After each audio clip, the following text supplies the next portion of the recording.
વીર પાંચા ખરિયા દાદાની વાત માંડી અને પછી કાર્યક્રમનો વિરામ આપશું ને બાપુ. વાહ,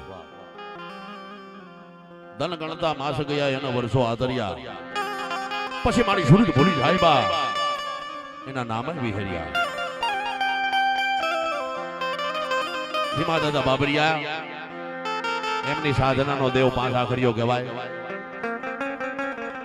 બાપ 84 ના ખાતાની માલપા જમવા વાળો દાદાએ સાધના કરી વીર પાંચા ખરિયાના પ્રગટ કર્યો. આજે જગતની માલપા માઢિયા એક ધામ બની ગયું.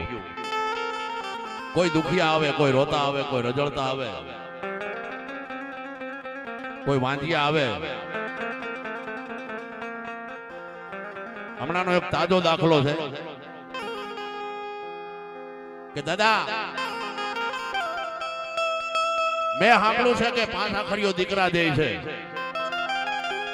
દાદા સોરીના 4 ફેરા ફરીને 15 વર્ષ થઈ ગયા, પણ માઢિયાની માલપા ખરેખર તું બેઠો હો. ખીમા દાદા બાબરિયાએ જો તારી સાધના કરી હોય, તારી અહીં સ્થાપના કરી હોય, તો એક દીકરો તો હોવ દે, પણ એક નાળે જો મને 2 દીકરા દે ને તો હું એમ માનું કયા માઢિયાની માલપા ખીમા દાદા બાબરિયાનો દેવ બેઠો બાપ.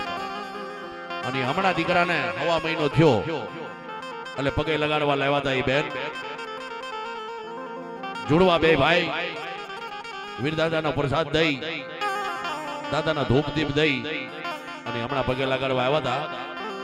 એવો મારો માઢિયાનો છોકરો રાજા બાબરિયાનો કુળ દેવતા બાપ. પણ